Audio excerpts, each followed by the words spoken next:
Juste quelques mots sur le contexte peut-être du livre et les principaux enseignements. Le cancer est un mot qui a toujours fait peur.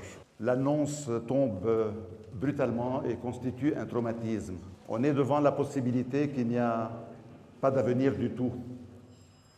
Et puis c'est une entrée dans un monde mystérieux et bouleversant, puisqu'il évoque l'idée de mort. D'autant plus qu'il est très difficile de faire face à une maladie qu'on ne voit pas et qu'on ne sent pas. Une maladie potentiellement mortelle comme le cancer nous confronte à des réalités. On se pose des questions sur le véritable sens de notre vie et sur les implications de la maladie. Néanmoins, c'est une expérience très dure, mais riche en enseignements aussi. Justement, cet ouvrage, c'est une opportunité pour moi de mettre la synthèse de mon expérience et de mon enseignement à la disposition de ceux qui font face aujourd'hui aux défis qui furent les miens. À travers mon récit, je ne prétends à aucun rôle d'éducateur ou de conseiller. Je suis docteur en économie, pas en médecine. Il est vrai que je suis un patient instruit et averti, mais je reste quand même non-expert. À travers mon récit, je voulais juste raconter mon vécu de malade du cancer, dans l'espoir que des personnes intéressées y trouvent une identification, une réponse à une quelconque interrogation. Mon livre, mon engagement, ne fut pas déterminé par le seul objectif d'être utile aux autres. L'écriture m'a permis de réaffirmer ma détermination face à la maladie et à sa dimension mortelle. En sortant de l'hôpital en 2006, après une chirurgie très lourde, mes médecins m'accordèrent 12,5% de chances de survie à 5 ans. Et ce fut un message réconfortant de leur part, parce qu'ils auraient pu me dire, de la même façon qu'ils le font avec la plupart de leurs patients, qu'il me restait juste quelques mois à vivre, au cas où j'avais des choses urgentes à régler. Mais pour moi, homme de science et de chiffres, le message était clair. À 87,5%, j'étais mort avant 5 ans. Il m'a fallu beaucoup de temps pour que j'apprenne la dimension approximative et non absolue des pronostics vitaux. D'ailleurs, David Servan-Schreiber disait que les statistiques sont une information, pas une condamnation. À partir de là, un besoin intense d'apprentissage me poussa vers la lecture. Il fallait que je regagne mon indépendance et je construise tout seul mon savoir sur ma maladie et sur mon ennemi. J'ai lu plus de 150 ouvrages sur le cancer. J'étais abonné à la prestigieuse revue américaine The Lancet. L'information fut cruciale pour moi. Le savoir donne le pouvoir d'agir contre la maladie. Il existe des malades qui, plus ils apprennent sur leur maladie, plus ils se renseignent sur leur maladie, plus leurs craintes se dissipent. J'appartiens incontestablement à cette catégorie de malades. D'ailleurs, Sun Tzu disait « Si tu te connais et tu connais ton ennemi, ne crains pas l'issue de 100 batailles. Si tu te connais et tu ne connais pas ton ennemi, tes chances de victoire ou de défaite sont égales. Si tu ne connais ni ton ennemi ni toi-même, tu perdras toutes les batailles. »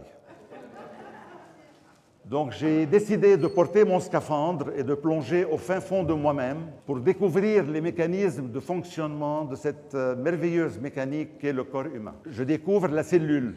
La cellule gouverne tout. La cellule domine tout. Nous sommes constitués par une série de multiplications et de divisions cellulaires. Le grand oncologue David Kayat estime qu'un homme adulte est constitué d'1 million de milliards de cellules. À chaque division cellulaire, il y en a 20 millions toutes les secondes. La cellule copie les 3 milliards de lettres d'ADN inscrits sur son chromosome dans un ordre rigoureux qui détermine le patrimoine génétique. Il suffit qu'une lettre sur les 3 milliards soit déplacée ou simplement éliminée pour qu'une protéine mutante soit produite avec tous les effets néfastes sur l'organisme. Il se produit au cours d'une vie des milliards de divisions cellulaires. Et la science a pu établir qu'il existe un risque sur 1 million qu'un gène puisse muter.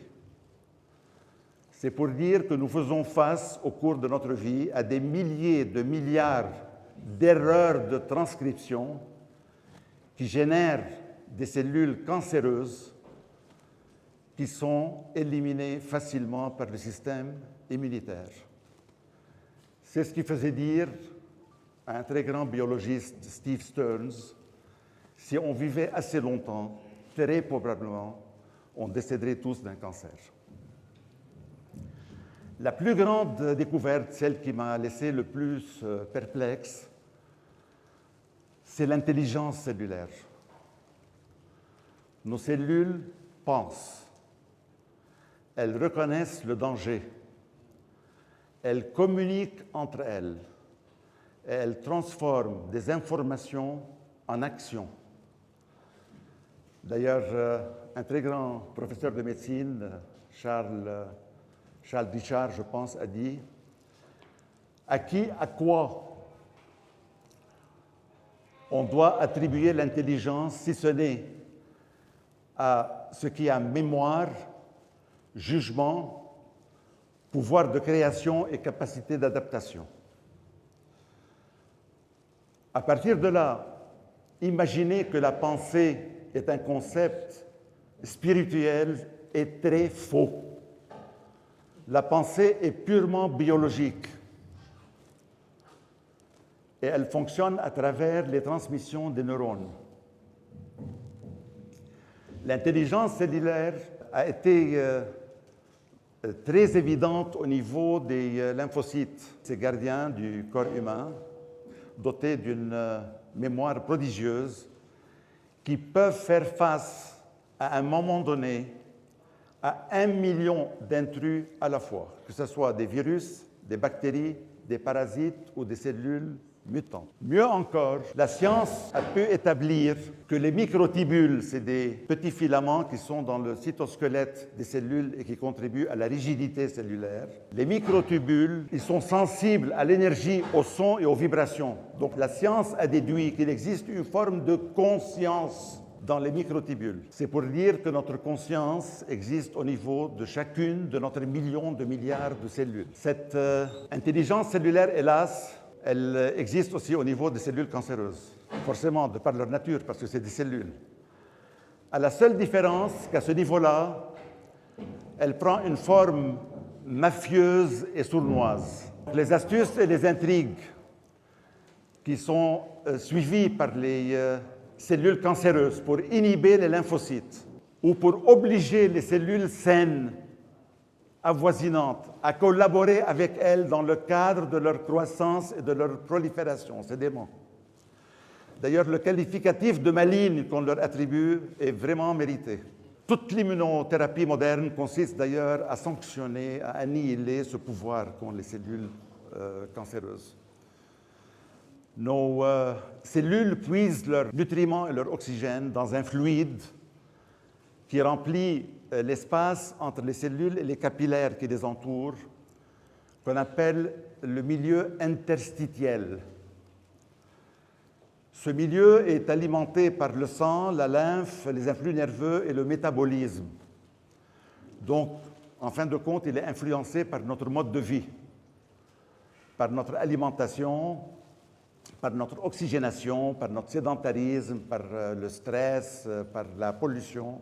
De la même façon que le milieu interstitiel peut apporter aux cellules les nutriments sains et régénérants, il peut véhiculer aussi les polluants et les acides nocifs menant vers la cancérisation.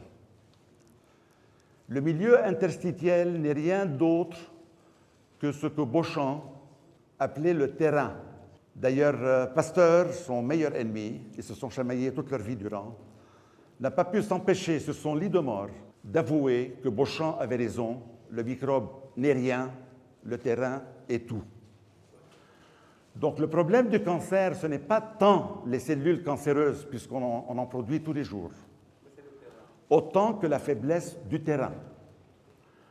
D'où l'importance de renforcer en permanence les défenses naturelles à travers une biologie résiliente au plus profond de nos cellules.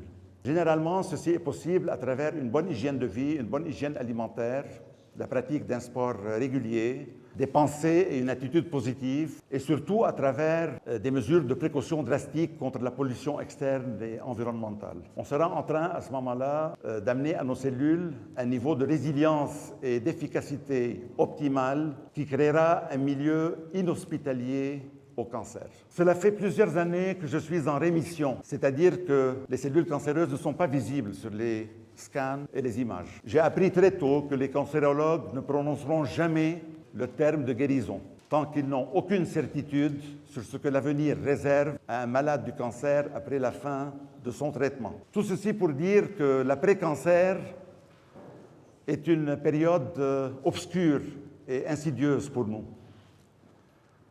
Généralement, les parents et les amis s'attendent à ce qu'on reprenne notre vie d'avant, après la fin des traitements. Il n'y a pas de vie d'avant pour nous. Il y a notre vie avant le cancer et notre vie après le cancer. Faire face à une maladie grave comme le cancer et à un processus drastique d'éradication de la vie laisse des stigmates. Ce qu'on devient n'a rien à voir avec ce qu'on était. C'est pour cela qu'on vit plus avec le cancer qu'après le cancer. Une très grande psychiatre qui fut longtemps mon livre de chevet, Elisabeth Kübler-Ross, a dit « Face à une maladie grave, les patients traversent 4 étapes. La première, c'est celle du déni. La deuxième, c'est celle de la colère et de l'affrontement de la réalité.